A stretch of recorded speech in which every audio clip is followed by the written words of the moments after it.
Hello, it's September, it's Humble Choice time, so without further ado, let's get installing and see what's worth playing. I've seen a lot of golf games over the years, on PC, on the Super NES, on home computers, going right back to the Spectrum. Due to the nature of the game, it always seems to boil down to the same mechanics. Aim a little bit, pull back, swing forwards, try not to slice. Because of this, golf games always feel dull to me. So in 2K style, they polished everything around the game to add to the experience. Commentators, slick transitions, nice camera angles. It's slick, it's polished, but it's not for me. This is an action platformer with a twist. When you die, you get to unlock new power-ups with the loot you gained from a previous run.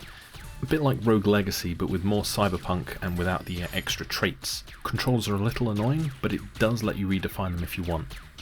I have this on Game Pass, so I'm giving this one away. Stick around till the end of the video to find out how you can win. Or skip. Don't skip.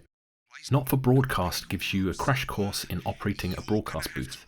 Your task is to control cameras during a TV broadcast and to keep shows interesting. You're also responsible for running ads, censoring, maintaining a good broadcast signal, and so on.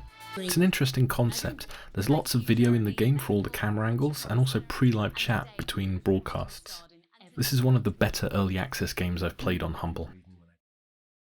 Röki is a really pretty cel-shaded 3D adventure game where you play Tova, who is trying to keep her brother safe in a frozen Scandinavian fantasy. It's a lovely adventure game, the art is nice, and Norse mythology inspiration dripping all over this game gives it a great sense of style. It's one of the games I'm actually going to play through this month, so I'd recommend people check it out.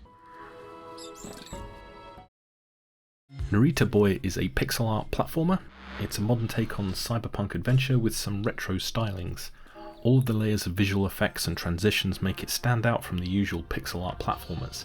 I really like this, and it'll be another of the games I go through this month. It's on Game Pass too, so I'll be giving this away at the end of the video.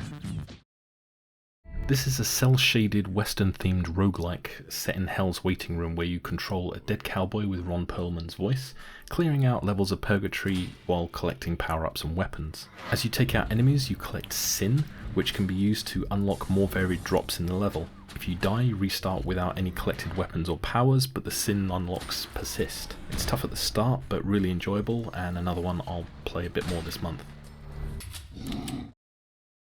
This apocalyptic pixel art game is reminiscent of games like Stardew Valley, where during the day you tend crops and explore for new seeds and other items. At night you have to defend your crops against attack.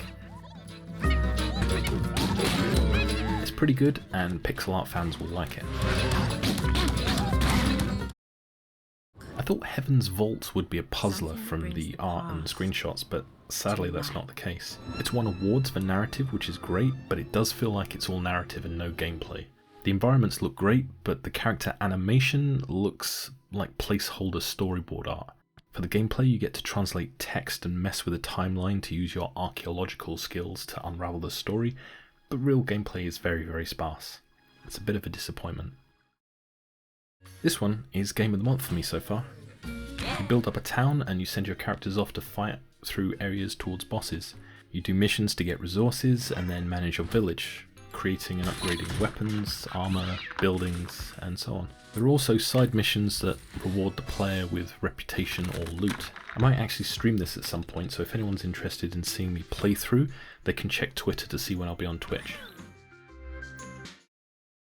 Fort Triumph is a turn-based RPG. After a quick tutorial on how action points work, you're moving around a map and fighting mobs for loot. It's a decent game with a clear tutorial to get you up and running, but turn-based games really aren't my thing. If you like turn-based RPGs, you could do a lot worse. In Orwell, you are solving mysteries by scouring through information and reports to sort facts from propaganda.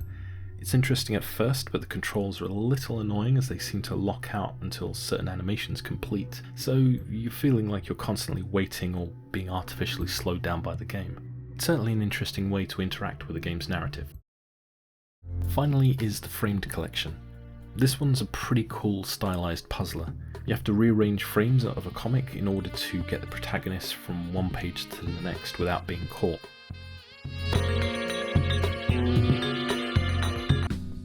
It's cool, it's stylish with slick animation, and I really enjoyed it. So that's the 12. I think it's a good month for the price, and for me it's worth it for Röki, Neon Abyss, Narita Boy, Swag and Sorcery, West of Dead, and Framed. If you could only take 3 of these games, I'd recommend Narita Boy, West of Dead, and either Neon Abyss or Röki. For this month's giveaways, which are Neon Abyss and Narita Boy, add a comment saying which you'd like to win and a Twitter handle, and follow @SlothRockUK on Twitter so I can message you if you win. For a second chance to win, retweet the post I make about this video. I'll put all the retweets and comments into a virtual hat and draw the winners on Friday the 17th of September. That's it for this month's Humble Choice. Please consider liking this video if you enjoyed it, subscribe if you want to see more content and giveaways, and as ever, thanks for watching.